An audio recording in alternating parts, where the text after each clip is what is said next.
Yeah, exactly. Good afternoon, everyone. And so I would like to welcome you all back to this another live for Thursday. And today's topic for discussion would be functional nutrition approach for GERD. Might sound a bit technical, but trust me, when we discuss the details of it, it'll be like, okay, GERD is this thing. So, Manali, would you want to give our audience a Yes. heads up about what GERD is? Yes, right. So GRD, like you said, sounds like a fancy term because it's like an abbreviation GERD.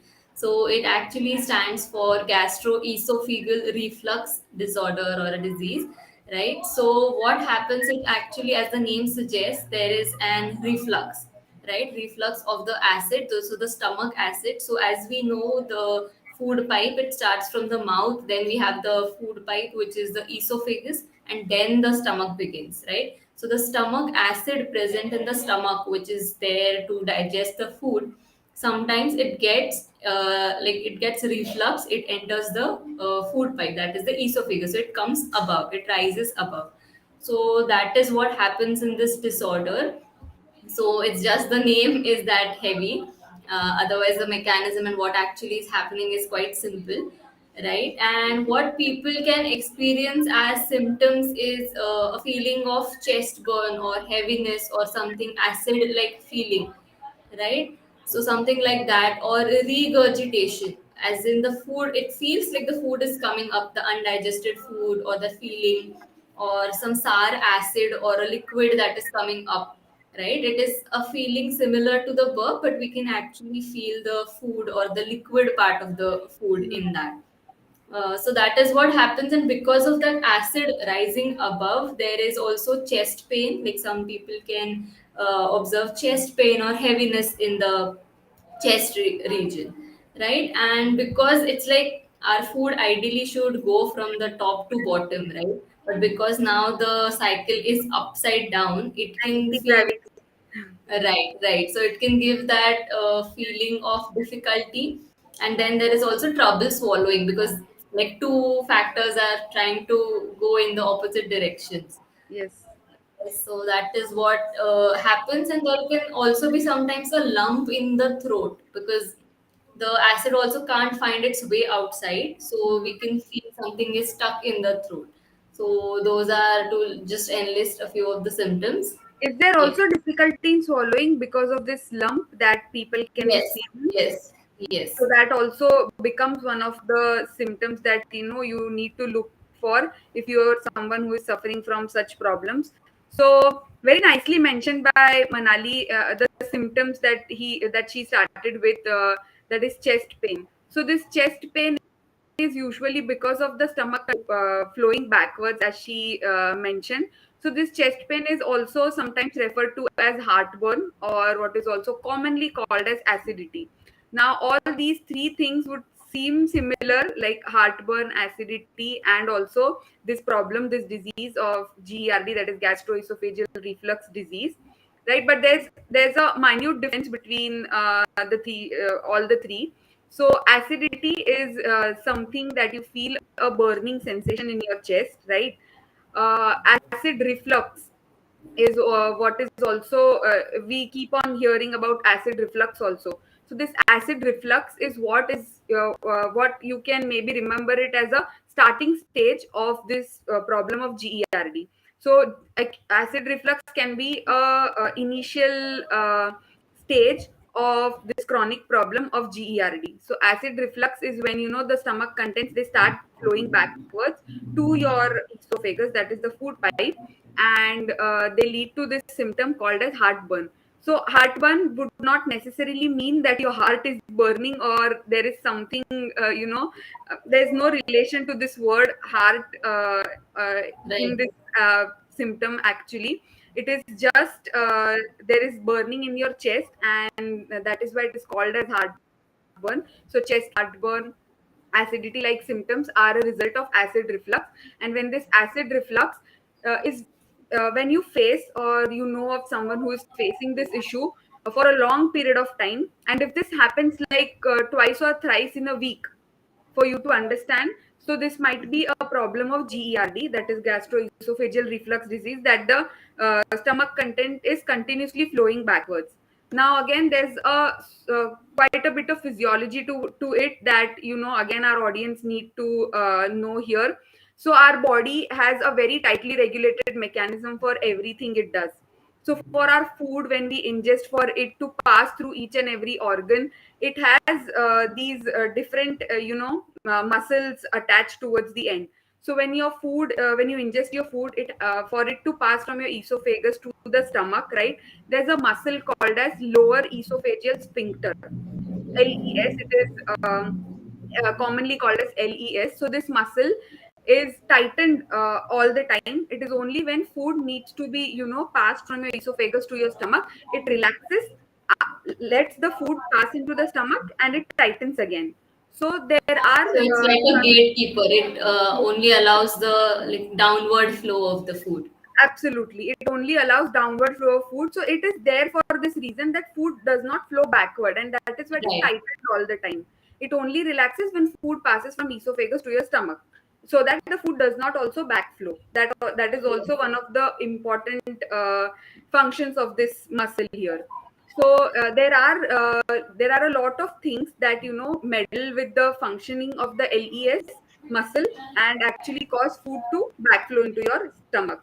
So that talked about the difference between the three symptoms that usually people get confused with, and a bit of physiology to GERD. How is GERD happening in the body? So that's about that. There are again a lot of common solutions to this. Before going to the solution, actually there are a lot of common causes that people have in mind, that GERD or acid reflux for that could be because of these things. Would you want to put some light on that, Manali? These common causes? Yes, yes. So sometimes it is thought that it is because of overweight.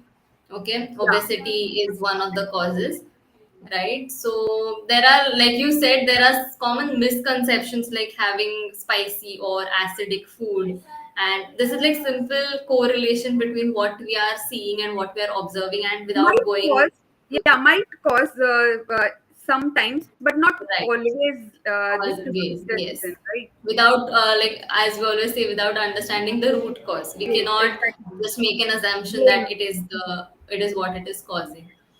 Right. So that is why, like, it is asked to be active or get the like weight down. Like common solutions, like I think the most common one is because there is acidity, you should go and have an antacid. Antacid, absolutely. Right. So antacid is supposed to, like, it is believed to, make the pH like, of the stomach neutral. So bring down the acidity. That is what it is aimed at. And then there are common solutions like elevating the head of your bed, like not immediately sleeping after having a meal, like keeping your upright, like position of the body upright, and maybe like sleeping on the like the left side of the body for Hmm. the stomach and everything to get enough time to digest the food. And because it's like a upward action, as I said, so it is also advised that the person needs to eat and chew well Hmm. properly, give enough time for the acid to act upon the food, Right. and ask to have like food slowly and with regular intervals. Hmm. And it is also believed that the tight clothing makes you feel so like, uncomfortable, that it could lead to this GERD or acidity. All right. So, yeah, these are some of the common solutions that we keep on hearing. And sometimes it is also said that, excessive smoking can lead to this Yes. problem of, GERD. Obesity, as you rightly mentioned, can be one of the reasons. Having a high fat or, a heavy meal followed by, directly going in a supine position, as you mentioned. So these can be some of the causes, and the solution followed by it, as you mentioned. But to the audience who is listening this, if you are someone who has already tried all the solutions Manali just mentioned, and if you're still suffering from this problem and you have to pop an antacid, there are some people I know of who pop antacid on a daily basis. There are some people Yes. who are suggested just because they are on an antibiotic course. So that's again a different story. But then there are some people who just pop an antacid on a daily basis, thinking that this problem is getting resolved. But the main point that you're forgetting here is the cause isn't identified. You've tried all the Right. solutions that Manali mentioned. You've stopped wearing tight fitted clothes. You've stopped, or maybe controlled the habit of smoking. You're not someone who's drinking any alcohol. You are trying to reduce your weight, right? But then again, all of these solutions tried and tested, the problem is still there, right? So Yes, these because it solutions is are just not symptom management. So we are just, it's like a band-aid. We are acting on the symptom and not the cause. perfectly said. So it's just like superficially looking at the symptoms and trying to just suppress them, and not Yes. exactly finding the cause and addressing it, and make symptoms go away altogether. So that is what is happening with these common solutions and these common causes. What you need to newly understand about this problem is, we are not saying that these solutions don't work at all. They do work. But then if you are following these and still they're not working, then there is something else to it. There is some Yeah. cause that has been left unidentified, that needs to be looked into. So now coming on to functional nutrition, that is what the topic for discussion today is, the functional nutrition approach for GERD. So the common causes solution have been discussed. Now we jump on to discussing the functional nutrition approach. So the first thing we'll do as a functional nutritionist is finding the cause. So here is also Yes. what we are going to do. So the first cause that also Manali discussed while talking about the common causes was obesity. So obesity, yes, it remains one of the major causes behind GERD, because this muscle that I talked about, it actually remains relaxed, right? The pressure, the intra-abdominal pressure becomes so much when you're obese, or especially when you have a lot of abdominal fat. The pressure becomes right that the muscle just cannot tighten itself, cannot remain tightened. It relaxes, and all the stomach content, it goes backward. And that is why, if you are someone who is trying to manage weight, do that. That would be again the cause, followed by the solution, that you need to manage your weight. Now we won't be able to share tips for weight management, because again it is different for different people. Here also you need to identify the cause. I think there's one live that we both did together on obesity itself. Yes, yes, a functional Yeah. nutrition approach What to a obesity. coincidence. So Yeah. you guys can actually go and watch that, and understand the Yes. causes of obesity itself, which will here help you resolve the problem of GERD. Any So other Ria, cause? yeah, when we're talking about obesity, so what you mean is whenever like a person, gains a lot of weight, the proportion or the space that every organ gets inside the Mhm. body, it gets disbalanced, right? Uh, And that is yes. why the acidity, or the acid reflux is caused because the stomach or the esophagus don't get that enough space, and it's like fighting off all the organs, like, for the space, This and it's a this result of can that as be, well. yes, one of the reasons, because this excessive fat is actually, I would say, crushing your organs, and Yes. causing this problem and the symptoms related to it. So yeah, Right. rightly said, that can be one of the reasons. So again, the live on obesity, for someone who's joined newly, you can listen to that, understand the causes, and help yourself there. Any Yes. other cause that comes to your mind, Manali, Yes, for so functional because life? GERD is a digestive issue, right? So digestion is like, we know that there is stomach, there is acids and enzymes responsible for the digestion. That is the normal digestion that we expect every normal body to happen. But whenever, like, let's say the starting point of any digestive disorder is dysbiosis, right? Gut dysbiosis. So dysbiosis, as the name suggests, is an imbalance between the healthy and the bad microorganisms. So there are microorganisms, as I think most of us already know, that give us health benefits, and some are disease causing.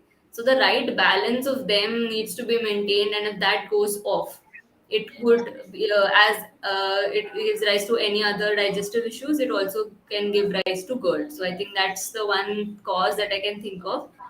uh, So yes. while talking about, yeah, so continuing your point again, that if there is imbalance, that is if the bad ones grow a lot and if the good ones it can lead to this problem of dysbiosis. And so this reminds me of one particular nasty bacteria that overgrows in your gut, and it actually is a very common, I would say, connection to this problem of GERD. So that infection that I'm talking about, that bacteria I'm talking about, is H. pylori, Helicobacter pylori.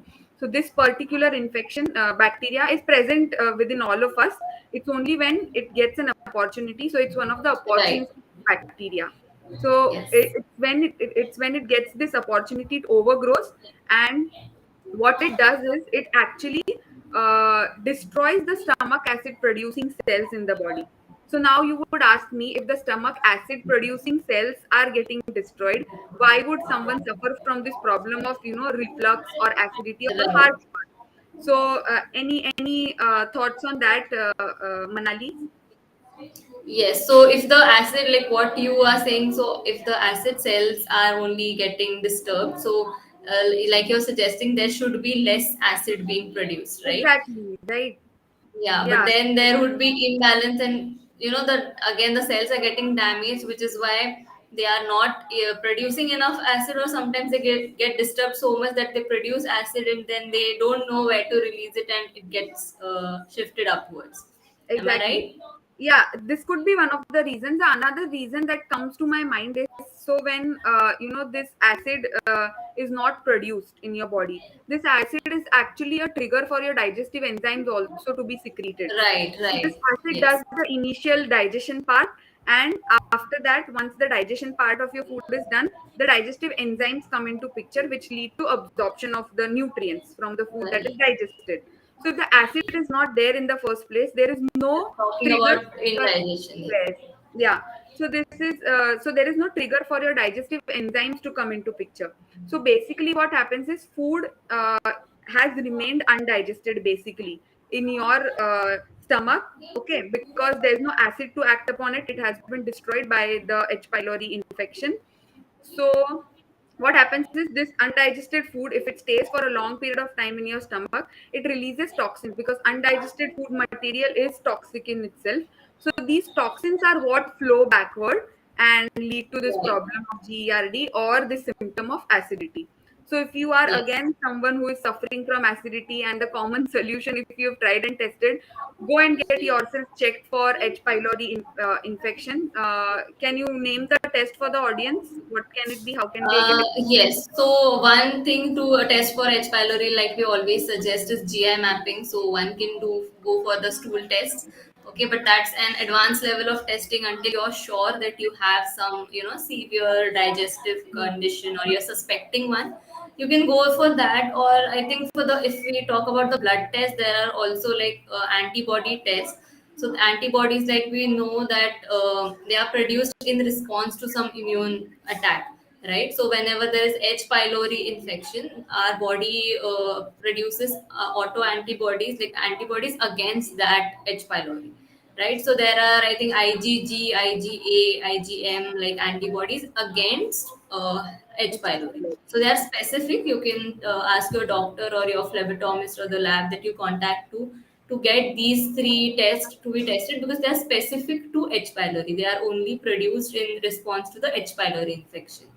So Exactly. that is the safest and most sure way to confirm if there is H. pylori infection. Exactly. I think this is something for someone who's been suffering from this problem for a long period of time. They need to look into the presence of H. pylori. So what we're doing here is, we are as I mean, helping you understand the causes along with the tips or strategies, Solutions. functional Yes. nutrition wise. How Yes. can we help you? So obesity was the first one. We discussed about how H. pylori and gut dysbiosis can be a problem here. The next cause that comes to my mind is digestive enzyme insufficiency itself. right? So Right. if you are not able to produce digestive enzymes in the first place, food will again remain undigested. This undigested food will again be toxic, and the cycle continues. The toxins will flow and cause problems of acidity. So this again really depends a lot on how good your gut health is. And Right. So it has a similar mechanism as that of the exactly. low acid. Yes, and talking about digestive enzyme insufficiency, we should also focus on the stomach acid insufficiency. So, Right, right. H-Pylori can cause stomach acid insufficiency, but there can be, in general, stomach acid insufficiency, which is termed as hypochlorhydria. So, for someone who has been doing antacids for a long period of time, your body depends, I mean, get used to these antacids so much so that it forgets, or it, the ability of your body to produce HCl becomes diminished. And HCl Okay. is really important. It's Right. stomach acid. It's responsible for a lot of functions in your body, starting from digestion of your food. It acts as an antimicrobial. It has antimicrobial Yes. properties, right? Because of that acidic pH, you wouldn't And it find also adds to the absorption of nutrients, right? Like we a need the lot. HCl for the Yes, digestion. yes. Yes.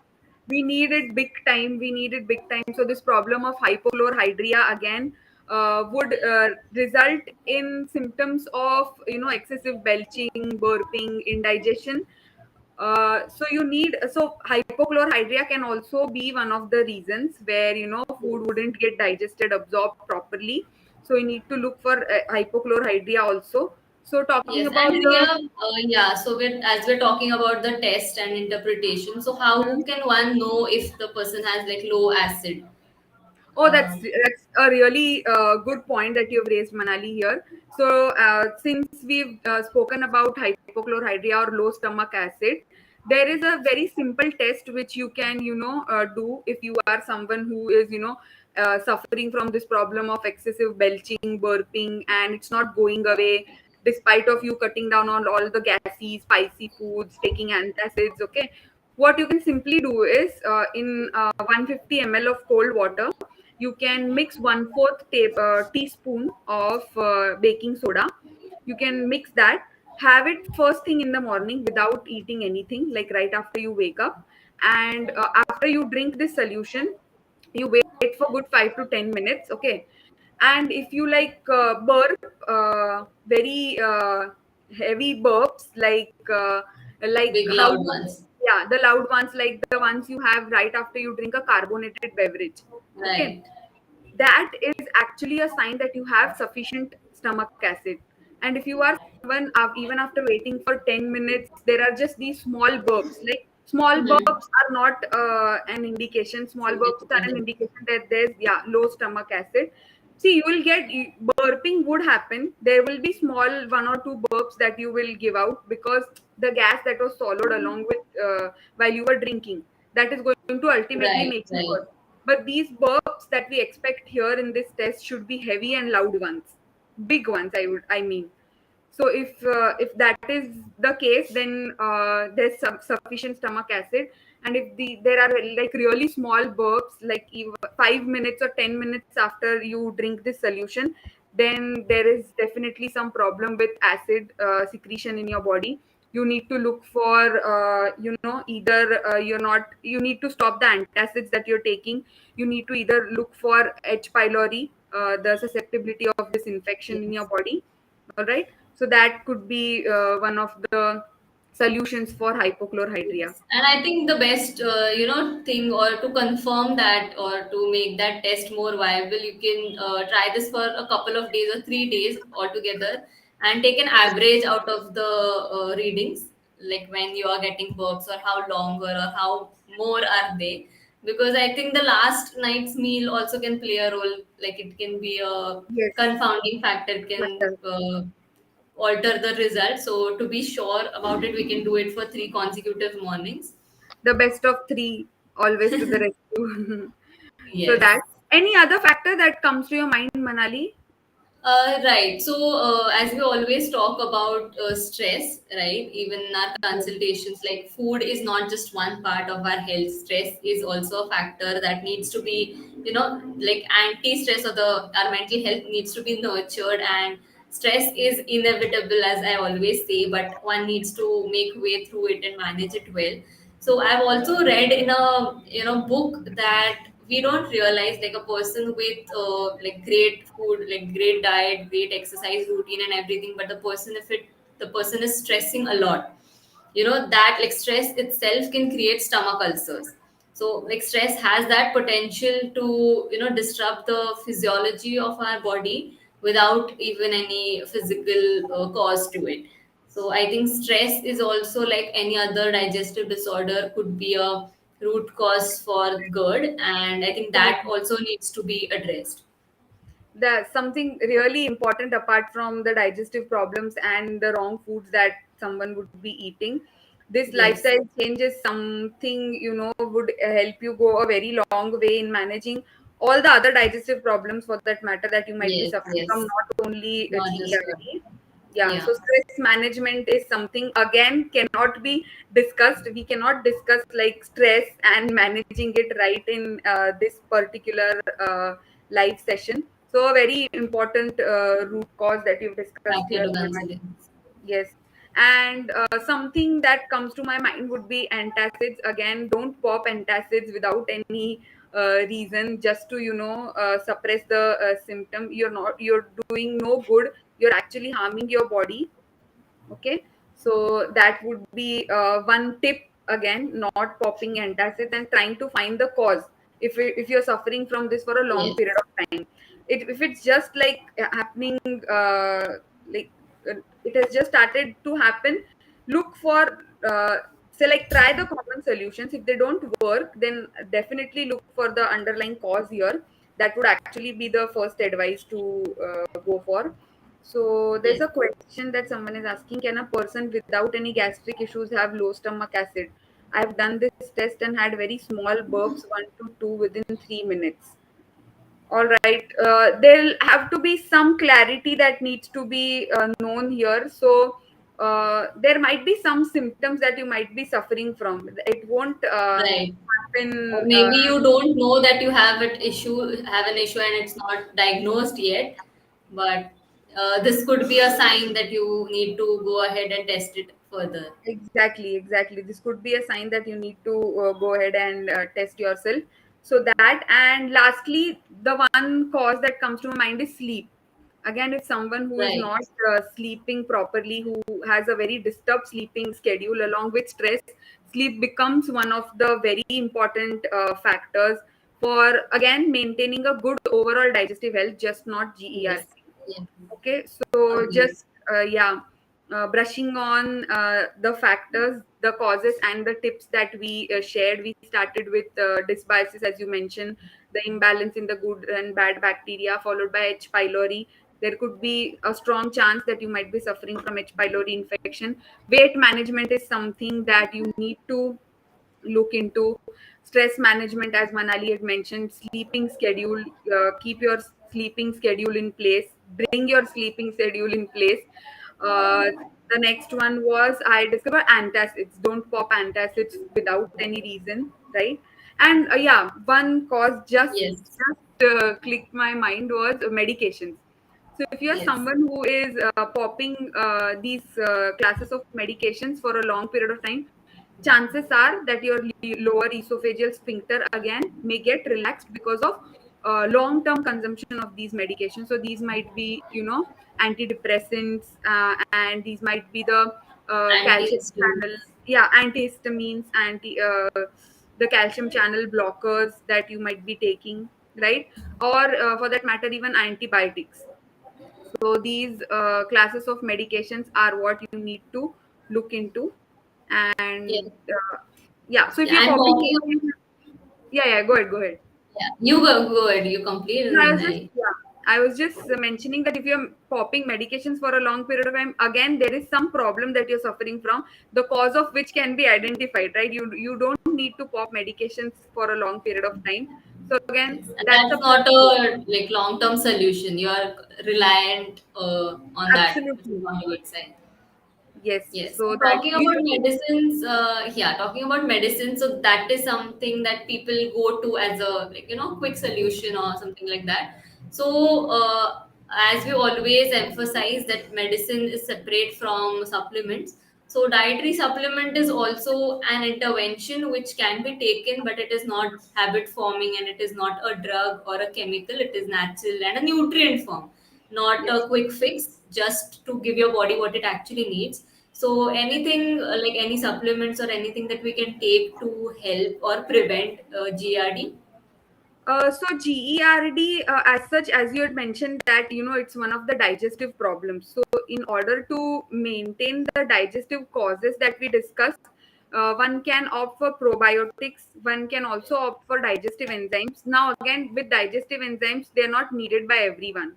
You need to Right, actually understand your need for digestive enzymes, your need for probiotics. But these would be good solutions or good supplements, as you mentioned, for someone who wants to keep a good digestive health, and in turn uh, you know uh, lower the problem or improve the problem of GERD. So that comes to my mind, and I really like the point of differentiating between dietary supplement and medication. We always tell people that these are not medications; these are something that your body really requires yes. with the food quality nowadays.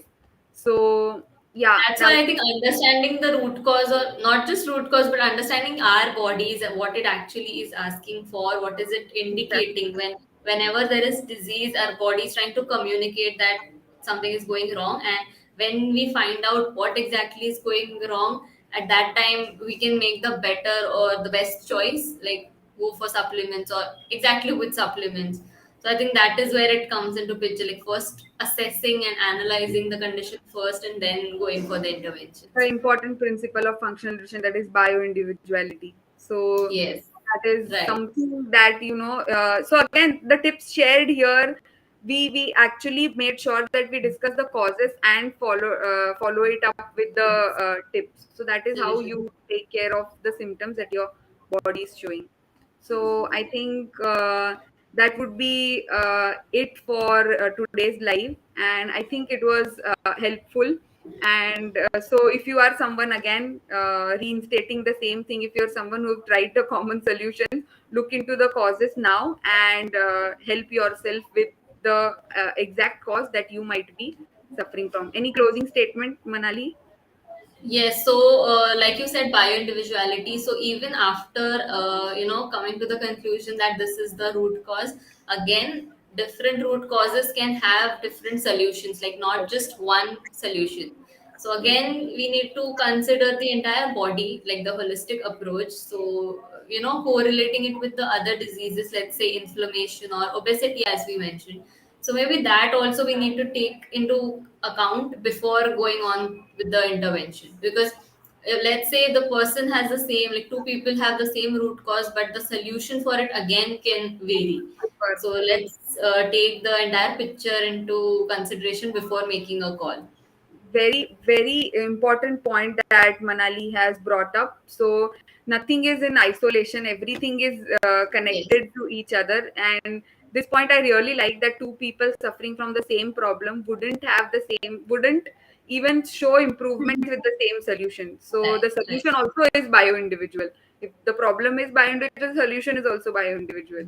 So And that I is again like one reason why we should whenever we go to some experts, let's say nutrition practitioners, it's better to discuss the entire case before going on with any intervention. And I think this live also won't be enough to finally treat the absolutely. GRD. You can go ahead with discussing this with your functional nutrition practitioners, and then finally take everything into consideration and then design your diet plan and then go ahead with it. Exactly, doing it yourself won't help you like find a foolproof solution for it. Actually, a functional nutrition practitioner is someone actually looks into the whole And picture. that's also why, like whenever nutritionists go out and people ask them like, this is my problem, give me a solution. So I think that is why it's not enough. Like that much data is not enough to come with the conclusion. Absolutely. If it So were so easy, I mean, we would all be healthy, and there wouldn't be anything for us to do. right, and that also reminds me to like get your blood work done, and then Oh, yes. we'll have the entire panel and entire like all the data in place, and then we can start having the Yes. discussion. So that's the beauty of consulting a expert, right? So I think a lot of points discussed today, and a lot of things for our audience to learn. Yes. Thank you so much for Definitely. joining, Manali. Yes, thank you, Ria, for hosting Yes. this. Yes. I'll meet again on next Thursday. Yes. Chalo. Yes, Bye. it was a pleasure doing this. Like, bye bye. Same. Bye.